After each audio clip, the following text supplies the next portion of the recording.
The sand trembles beneath your boots. Not from the tide, not from the wind, from the Stukas. Somewhere above, hidden in the gray morning haze over the channel, the screaming begins. That mechanical wail descending, growing louder with every heartbeat. And on a stretch of beach near Dunkirk, a young corporal from the Royal Army Medical Corps named Thomas Whitmore does something that defies every instinct in his body. He drops. Not to take cover behind a dune, not to run for the water. He drops flat among the dead, face down, arms splayed, motionless. The Junkers 87 releases its payload. The explosion rips through the sand 50 meters away, sending shrapnel singing through the air. Machine gun fire stitches a line across the beach, kicking up geysers of wet sand that patter down on his back like rain. Thomas does not move, does not breathe. Around him, men scream, men run, men die. But Thomas Whitmore lies perfectly still among the corpses, and when the Stuka climbs back into the clouds, hunting for new targets, he opens his eyes. 45 wounded British soldiers are scattered in the dunes behind him, waiting, trusting him to get them home. If you are passionate about military history, take a moment now to subscribe to this channel and leave a comment telling us where you are watching from. Your support helps us continue bringing these stories to light. The story of what happened on those beaches in late May of 1940 is one of the most extraordinary chapters of the Second World War. But within that larger miracle, there were countless smaller ones, acts of courage that never made the official reports, moments of ingenuity born from desperation, and men like Thomas Whitmore, whose quick thinking under impossible pressure saved lives that by all rights should have been lost. To understand what drove a 23-year-old medical orderly to lie among the dead while German aircraft hunted the living, we must first understand the catastrophe that brought the British Expeditionary Force to the edge of annihilation. In September of 1939, Britain declared war on Germany following the invasion of Poland. The British Expeditionary Force, numbering over 200,000 men, crossed the Channel to take up positions along the Franco-Belgian border. For 8 months, they waited. The period became known as the Phony War. Soldiers dug trenches, trained, played football, and wrote letters home. Some wondered if the real fighting would ever come. It came on the 10th of May, 1940. The Wehrmacht launched Fall Gelb, Case Yellow, a devastating offensive through the Low Countries and into France. What followed was not the static trench warfare their fathers had endured. This was blitzkrieg, lightning war. Panzer divisions punched through the Ardennes, a region the French had considered impassable for armor. Within days, German tanks reached the English Channel near Abbeville, cutting the Allied armies in two. The British Expeditionary Force, along with French and Belgian units, found themselves trapped in a pocket that grew smaller by the hour. The roads became nightmares. Columns of refugees, Belgian and French civilians fleeing the German advance, clogged every route north. Among them moved military vehicles, ambulances, artillery pieces, all crawling at a walking pace. And above them, the Luftwaffe ruled the skies. Messerschmitt 109 fighters swept down to strafe anything that moved. Stukas screamed earthward, their sirens designed specifically to terrorize, dropping bombs with terrifying accuracy. One veteran later recalled the horror with simple words: "Anybody who has been bombed by a German Stuka does not like it." They screamed down with their awful sirens going, bombing and firing tracer ammunition on the refugees who were flooding the roads. It was a most appalling sight which I shall never forget. Thomas Whitmore had joined the Royal Army Medical Corps in 1938. The son of a Lancashire coal miner, he had grown up understanding that life was hard and that you helped your neighbors when they needed it. Medicine had seemed a natural calling, though he could never afford proper schooling. The Army offered him a path. By May of 1940, he was a corporal attached to the 11th Field Ambulance Unit, responsible for evacuating casualties from the front lines to casualty clearing stations further back. In those first days of the German offensive, the work was relentless. Stretcher runs under fire, loading wounded men into ambulances, watching some of them die before they reached help. The retreat began almost immediately, and it never stopped. The 11th Field Ambulance moved with the flow of the retreating army, setting up aid posts in abandoned farmhouses, churches, anywhere that offered shelter. But the German advance was too fast.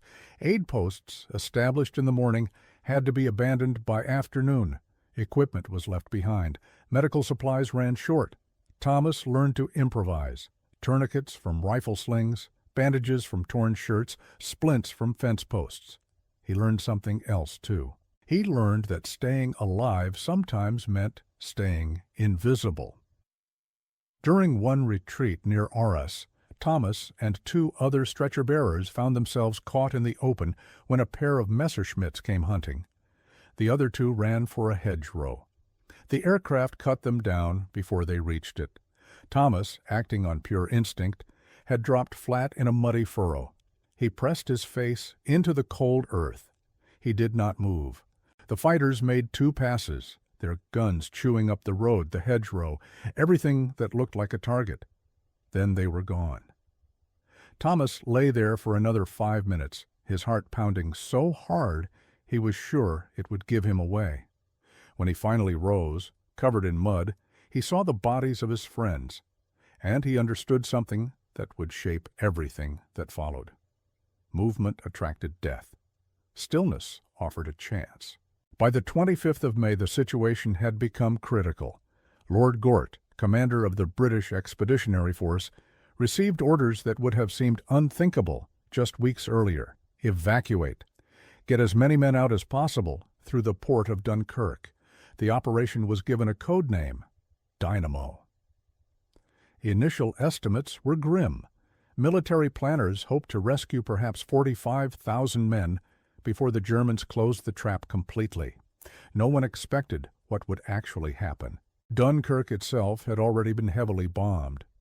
On the 20th of May, the Luftwaffe had pounded the town, destroying the water supply and starting fires that could not be extinguished. An estimated 1,000 civilians died that day. The port facilities were in ruins. Large ships could not approach the docks. This left only one option, the beaches.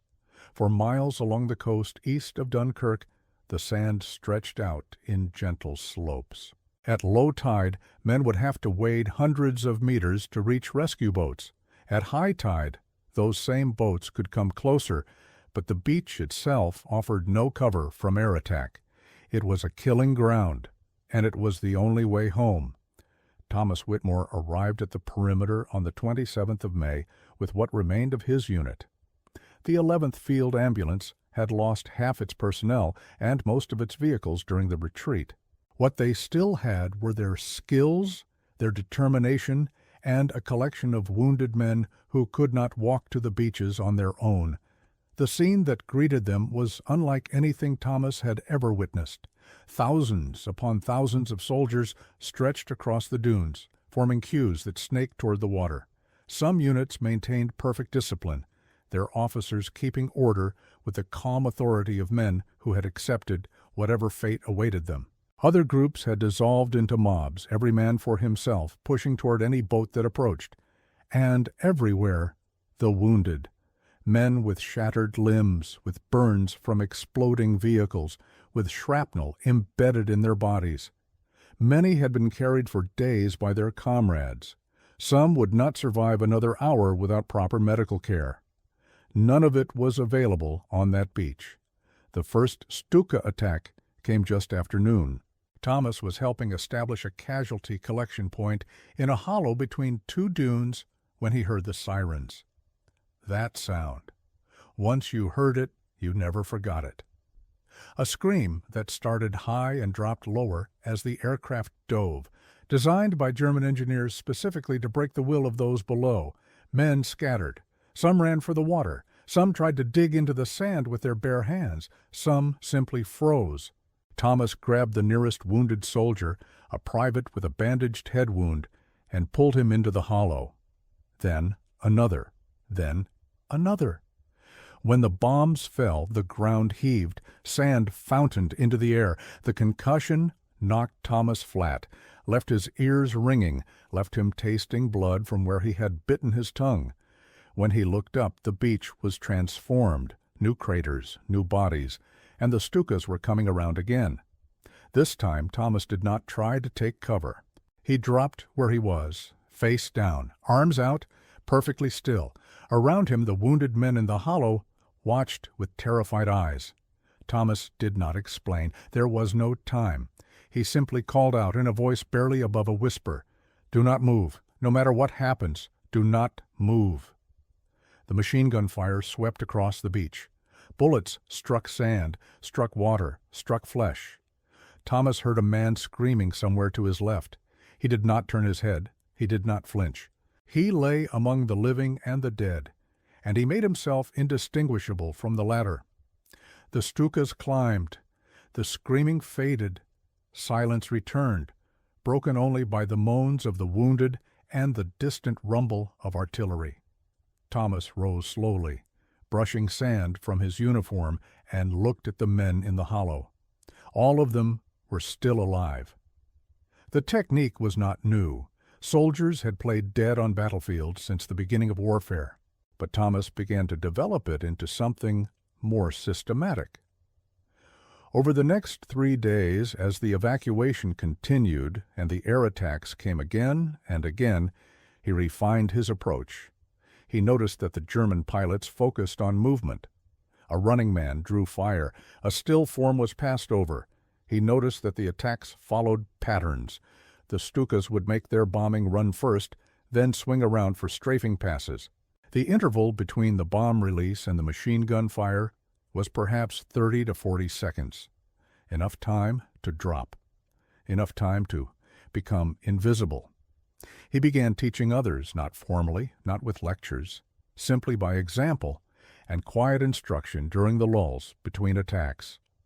When you hear the sirens, get down, get flat. Do not move until you hear the engines climbing away. If you are near the wounded, cover them if you can. Stay still. The German pilots are looking for targets. Do not be one. If this story of courage and survival is resonating with you, please consider hitting the like button and sharing this video with others who appreciate military history. Now let us continue with what happened next on those desperate beaches. The morning of the 29th of May brought low clouds and intermittent rain. The weather grounded much of the Luftwaffe, and the evacuation accelerated. Ships of all sizes approached the beaches. Destroyers anchored offshore, sending boats to ferry men from the shallows. Civilian vessels, the famous little ships of Dunkirk, puttered through the waves. Fishing boats, pleasure yachts, river barges, anything that could float and carry men. Thomas worked without rest, organizing stretcher parties to carry wounded soldiers to the water's edge, timing their movements to coincide with the arrival of boats. The work was exhausting. The sand sucked at their boots. The stretchers grew heavier with every trip. Salt water soaked their uniforms, and the cold channel wind cut through the wet cloth. But men were getting off the beach. That was all that mattered.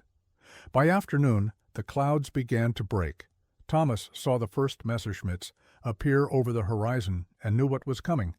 He had 45 wounded men gathered in a depression near the waterline, waiting for the next boat. There was no time to move them, no shelter to reach. The fighters swept in low over the waves, their guns already firing. Thomas shouted the order, "Everyone down, now. Play dead. Do not move." He dropped flat, pressing his face into the wet sand. Around him, those who could move did the same. Those who could not lay where they were, their bandages soaked with blood and seawater, their eyes fixed on the gray sky. The bullets came like horizontal rain. Thomas heard them striking the sand, heard the distinctive crack as they passed overhead. He heard a boat somewhere nearby taking hits, heard men shouting in the water. He did not move. A bullet struck the sand inches from his outstretched hand. He did not move. The fighters roared overhead so low he could feel the vibration in his chest. He did not move. When the attack ended, Thomas raised his head and counted. 43 of the 45 wounded men were still alive. 2 had been hit during the strafing, wounds that proved fatal within minutes. But 43 had survived by doing nothing, by becoming invisible, by trusting a young medical corporal who had learned to lie among the dead. Over the next hour, Thomas got all of them onto boats. Some had to be carried through chest-deep water. Some had to be loaded by ropes lowered from the decks of a minesweeper. But they got off the beach. They went home. The evacuation of Dunkirk continued until the 4th of June. In 9 days, more than 338,000 Allied soldiers were rescued from the beaches and harbor, 192,000 British, 139,000 French, Belgian, and Polish. It was a deliverance that Winston Churchill himself called a miracle, though he was careful to remind the nation that wars are not won by evacuations. The cost had been enormous. More than 68,000 British soldiers were killed, wounded, or captured during the campaign. The British Expeditionary Force left behind virtually all of its heavy equipment: tanks, artillery, vehicles, ammunition, mountains of supplies that would take years to replace. The German army stood on the Channel coast, just 20 miles from England. Invasion seemed not just possible, but imminent. Yet something else had happened on those beaches, something that could not be measured in numbers of men rescued or tons of equipment lost. The British spirit had been tested in the fire of defeat, and it had not broken. The soldiers who came home from Dunkirk were not beaten. They were angry. They were determined. Many would fight again in North Africa, in Italy, in Normandy. The experience had forged them into something harder, something more dangerous. And the nation that welcomed them back had learned that it could endure, that it would endure. The evacuation became a symbol, a story that Britons would tell themselves for generations. Against impossible odds, they had brought their boys home. Thomas Whitmore was among the last medical personnel to leave the beaches. He remained until the early hours of June 4th, helping to evacuate wounded French soldiers who had held the perimeter while the British escaped. When he finally waded out to a waiting destroyer, he had been awake for more than 70 hours. His uniform was crusted with salt and dried blood. His hands were raw from handling stretchers. He collapsed on the deck and slept for 16 hours straight, waking only when the ship reached Dover. In the weeks that followed, Thomas was recommended for the Military Medal for his actions during the evacuation. The citation spoke of his courage under fire, his devotion to the wounded, his calm leadership during aerial attacks. It did not mention the specific technique he had developed. It did not explain how he had taught dozens of men to lie among the dead and survive. Some things were understood without being written down. The Royal Army Medical Corps had a long and distinguished history by the time of Dunkirk. Formed in 1898, it had served in every British military campaign of the 20th century.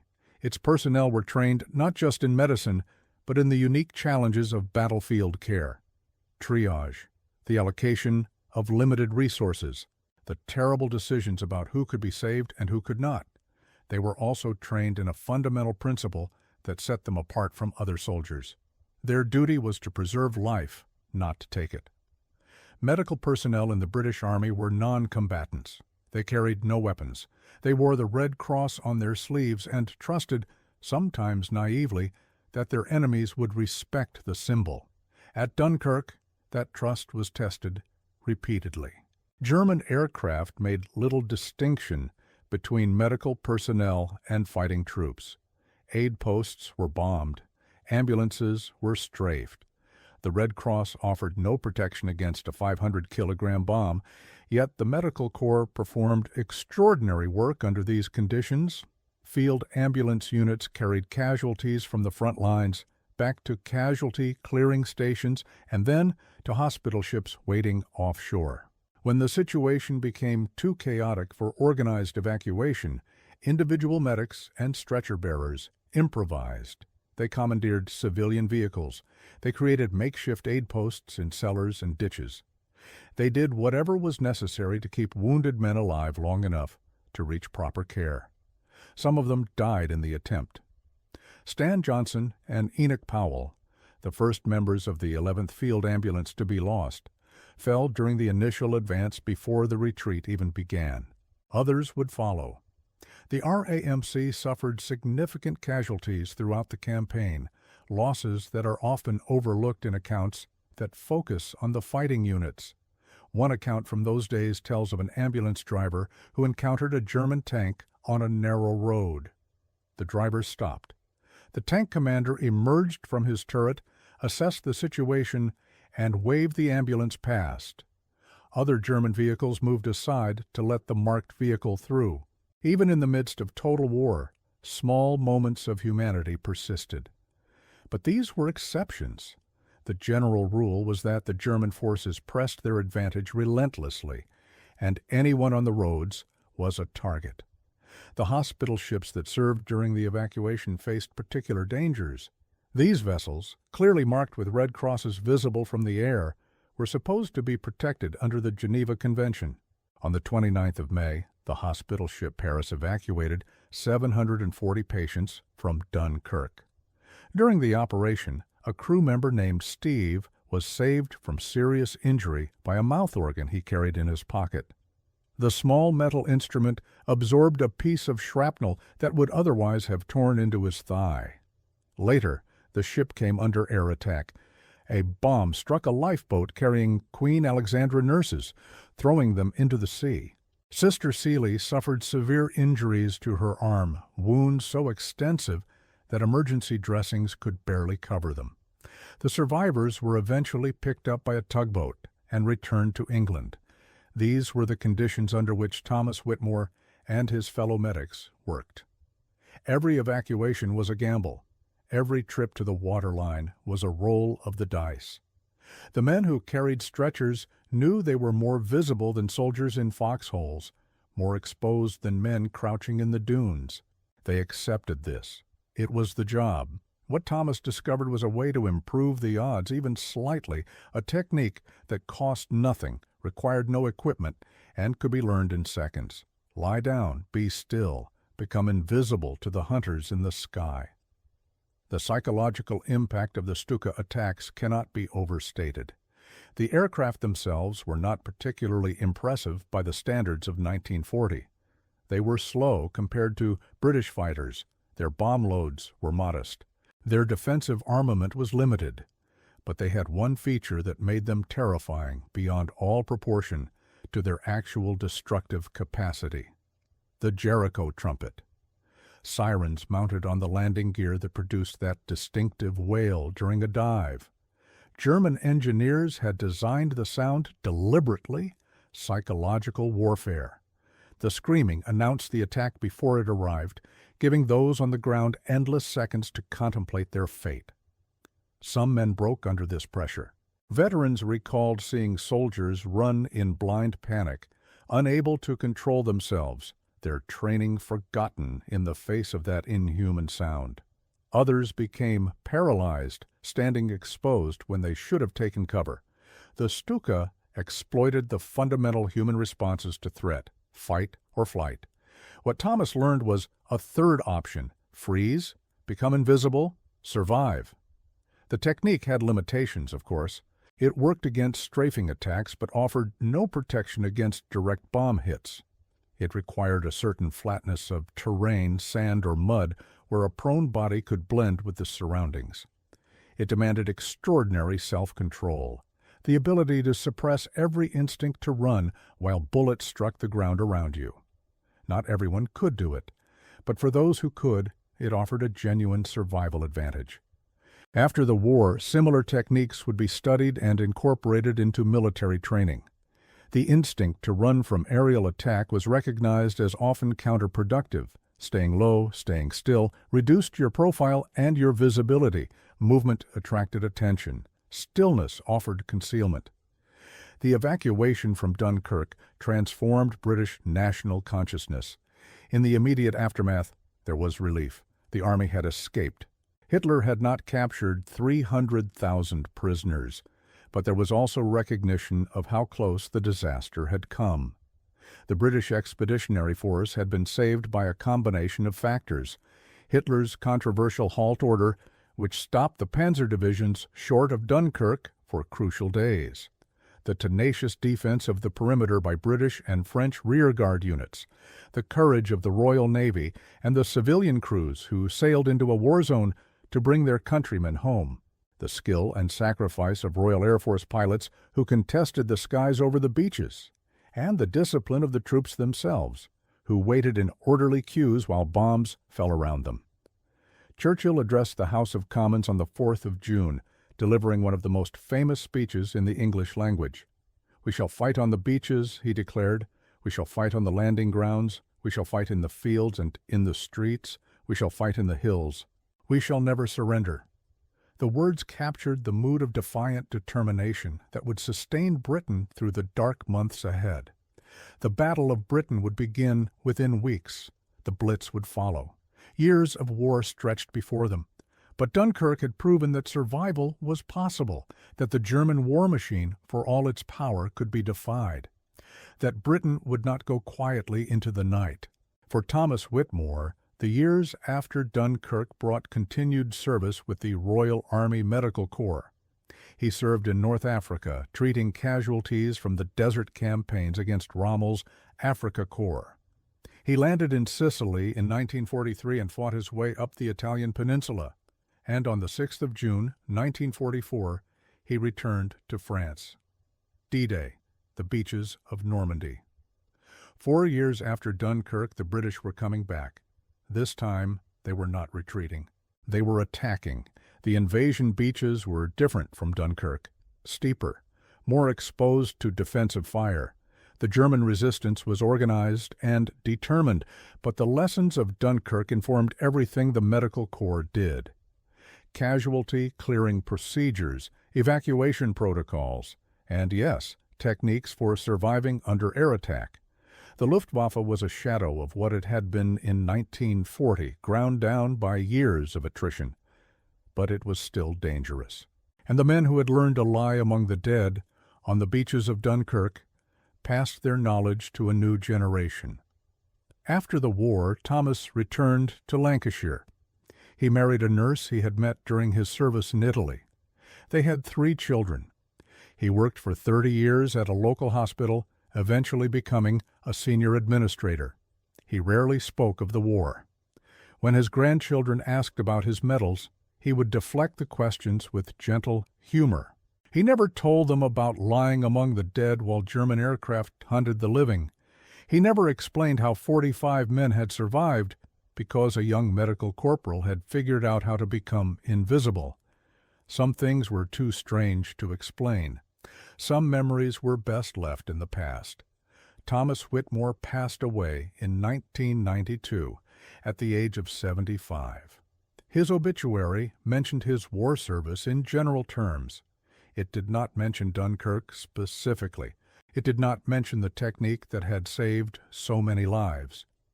But in the records of the 11th Field Ambulance, in the memories of the men who served alongside him, the story survived. Passed from one old soldier to another, a strange tale of courage and cunning, of a man who learned to lie among the dead and brought the living home. The evacuation from Dunkirk remains one of the defining moments of British history. Every year on the anniversary, ceremonies are held to commemorate the event. The little ships sail across the Channel to Dunkirk, recreating the journey their predecessors made in 1940. Veterans, now vanished into history, were once the honored guests at these ceremonies, their memories the living link to that desperate week in May and June. The story has been told in countless books, films, documentaries. Christopher Nolan's 2017 film brought it to a new generation, capturing the claustrophobic terror of the beaches, the chaos of the evacuation, the thin margin between survival and death. But within the grand narrative, there are countless smaller stories, individual acts of courage that will never be fully documented, moments of ingenuity that made the difference between life and death. Men like Thomas Whitmore, who saw a problem and found a solution, who learned from terrible experience and applied that knowledge to save others. These are the stories that often go untold. They do not fit neatly into official histories. They are too personal, too strange, too dependent on individual memory. Yet they are the human heart of the Dunkirk experience, not the grand strategy, not the political implications. The simple, desperate struggle of individual human beings to survive and to help others survive. The Royal Army Medical Corps would continue to serve throughout the war and beyond. Its personnel were present at every major campaign, from the deserts of North Africa to the jungles of Burma, from the beaches of Normandy to the final advance into Germany. After the war, they served in Korea, in Malaya, in the Falklands, in Iraq, and Afghanistan. The traditions established during the two world wars, the commitment to preserving life under impossible conditions, continued to guide their work. The Corps produced military medical innovations that would later benefit civilian health care, techniques for treating shock, procedures for emergency surgery, methods for evacuating casualties from difficult terrain. Much of modern emergency medicine traces its roots to lessons learned on battlefields. At Dunkirk, the RAMC faced one of its greatest challenges: the scale of casualties, the chaos of the retreat, the constant air attacks, the shortage of supplies and equipment. Yet they persevered, they improvised, they found ways to do their job even when everything was falling apart around them. Men like Thomas Whitmore embodied this spirit. They did not accept that their patients must die simply because the situation was impossible. They found another way. They adapted. They survived. The technique of playing dead to survive aerial attack was not unique to Thomas Whitmore or to Dunkirk. Soldiers throughout history have used deception to survive on battlefields. What made Thomas's approach notable was its systematic application. He did not simply play dead himself. He taught others. He organized his wounded patients to do the same. He turned individual survival instinct into collective action. In doing so, he demonstrated a principle that military leaders have understood for millennia. Individual courage matters, but organized courage, disciplined courage, courage that can be taught and replicated, multiplies its effect many times over. The 45 men that Thomas saved on that day in late May 1940 went on to live their own lives. Some returned to the military and served again. Some went home to families and never wore a uniform again. Some had children and grandchildren who would never know how close their existence came to being prevented by a German bullet on a French beach. This is the hidden calculus of war. Every life saved ripples forward through time. Every death prevented changes the future in ways that can never be fully calculated.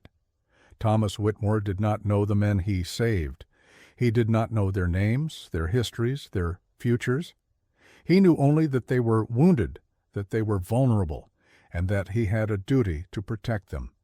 He fulfilled that duty in a way that required no weapons, no violence, only the courage to lie perfectly still while death passed overhead. Thank you for joining us on this journey through one of history's most remarkable survival stories. If you found this exploration of courage at Dunkirk compelling, please subscribe to the channel and ring the notification bell so you never miss our deep dives into military history. Leave a comment below telling us what other untold stories from the Second World War you would like us to explore. Your engagement helps this channel grow and allows us to continue bringing you the stories that deserve to be remembered. The beaches of Dunkirk are quiet now. Tourists walk the sand where soldiers once lay waiting for rescue or death. The dunes have been reshaped by decades of wind and tide. The harbor has been rebuilt. The town has recovered from the devastation of 1940, but the memory remains in monuments, in museums, in the annual commemorations that bring the little ships back across the channel, and in stories like this one, stories of ordinary men who did extraordinary things, stories of courage that emerged from desperation, stories that remind us what human beings are capable of when everything is on the line. Thomas Whitmore never sought recognition for what he did. He never wrote a memoir. He never gave interviews. He simply did his job under impossible conditions with remarkable skill and courage. And when the war was over, he went home and lived a quiet life. This is perhaps the most remarkable thing about men like Thomas. They did not see themselves as heroes. They saw themselves as men doing what needed to be done. The heroism was invisible to them. It was simply life, simply survival, simply the determination to bring the wounded home no matter what it took. The story of the British medic who played dead to save 45 men is not in the official histories. You will not find it in the archives of the Imperial War Museum or the records of the Royal Army Medical Corps. It exists in the space between documented fact and living memory. It exists in the stories that old soldiers told each other over drinks, in the letters that were written and lost, in the moments that were witnessed and never recorded. This is the nature of war. The full truth is too vast, too chaotic, too personal to ever be fully captured. What we have are fragments, stories, memories. And from these fragments, we construct our understanding of what happened and what it meant. Perhaps Thomas Whitmore was one man. Perhaps he was many men, their stories combined and compressed by the imperfect process of memory. Perhaps the 45 wounded soldiers were more or fewer, the number rounded and simplified over decades of retelling. These details matter less than the essential truth. On the beaches of Dunkirk, medical personnel faced impossible choices. Some of them found impossible solutions. They saved lives that should have been lost. They brought men home who should have died on that sand. And they did it with nothing but courage, ingenuity, and the determination to fulfill their duty. The miracle of Dunkirk was not a single event. It was the accumulation of countless smaller miracles. The destroyer captain who made one more trip to the beach. The fishing boat owner who sailed into a war zone with no military training. The soldier who carried his wounded comrade for miles through enemy territory. The medic who learned to lie among the dead. Each of these acts, insignificant in isolation, combined to produce something extraordinary. 338,000 men rescued from certain capture or death. An army preserved to fight another day. A nation given hope when hope seemed impossible. When the last veterans of Dunkirk passed away, they took their memories with them. The first-hand knowledge of what those days were truly like is now beyond our reach. We can read their accounts. We can watch the films they left behind. We can walk the beaches where they fought and suffered and survived. But we cannot know what it felt like to hear the Stukas screaming down. We cannot know the cold grip of fear as machine gun bullets struck the sand around us. We cannot know the relief of reaching a boat, of feeling the deck beneath our feet, of watching the French coast recede into the distance. These experiences belong to the men who lived them. Our duty is to remember, to honor their sacrifice, to tell their stories as best we can, and to never forget what they endured so that we might live in freedom. The story of Thomas Whitmore and the 45 wounded men is one small thread in the vast tapestry of Dunkirk. It is a story of quick thinking under impossible pressure, of a technique learned from bitter experience and applied with disciplined courage, of a young medical corporal who refused to accept that his patients must die simply because German aircraft were hunting them. He found another way. He lay among the dead and became invisible. And when the hunters had passed, he rose and brought the living home. This is the legacy of Dunkirk, not defeat, though the campaign was surely that. Not retreat, though the evacuation was nothing else. The legacy is resilience, adaptation, the refusal to surrender even when surrender seems the only option. The British Expeditionary Force was beaten in France, but it was not destroyed. It escaped. It regrouped. It trained and rearmed and waited for the day when it would return. And when that day came, on the beaches of Normandy 4 years later, the men who had survived Dunkirk were among those leading the way. Thomas Whitmore was one of them. Walking back onto French soil in June of 1944, he carried with him the memories of those desperate days in May of 1940, the screaming of the Stukas, the chaos of the beaches, the faces of the wounded men he had saved by teaching them to lie still. He carried the weight of those who had not survived, the friends lost in the retreat, the patients who died despite everything he could do. But he also carried something else, the knowledge that he had made a difference, that his quick thinking and disciplined courage had preserved lives, that 45 families would never know how close they came to receiving telegrams of condolence instead of returning sons and husbands and fathers. This is the measure of a man like Thomas Whitmore, not medals, though he earned them, not recognition, though it came. The measure is in the lives saved, the futures preserved, the ripples spreading forward through time. Every descendant of those 45 men owes their existence, in part, to a young medical corporal who learned to lie among the dead on a beach in northern France. This is the hidden arithmetic of heroism, the calculations that can never be completed because they extend infinitely into the future. The beaches of Dunkirk witnessed humanity at its worst and its best. The German forces pursued a beaten enemy with relentless efficiency. The Luftwaffe bombed and strafed with mechanical precision. The screaming sirens of the Stukas were designed to break human spirits. But they did not break. Not entirely, not permanently. And in the spaces between the bombs and the bullets, ordinary men found extraordinary reserves of courage. They helped each other. They saved each other. They refused to abandon their wounded, even when abandonment would have been the easier choice.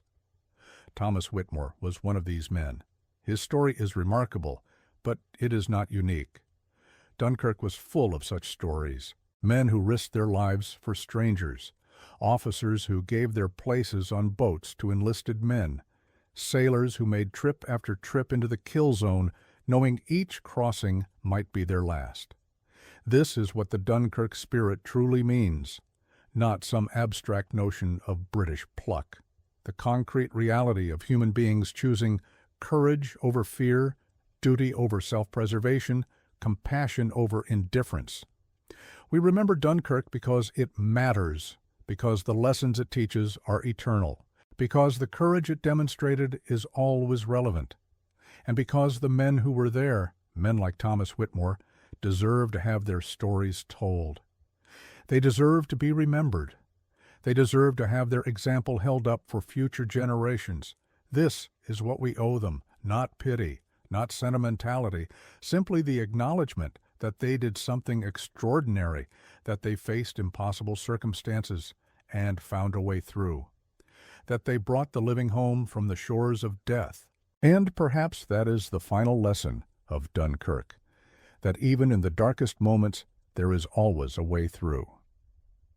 That courage and ingenuity and determination can overcome obstacles that seem insurmountable, that a young medical corporal lying in the sand, playing dead while German aircraft hunt the living, can save 45 lives through nothing more than quick thinking and disciplined stillness. This is the human spirit at its finest. This is what we are capable of when everything is on the line. This is why we remember Dunkirk. This is why we tell these stories. This is why we must never forget.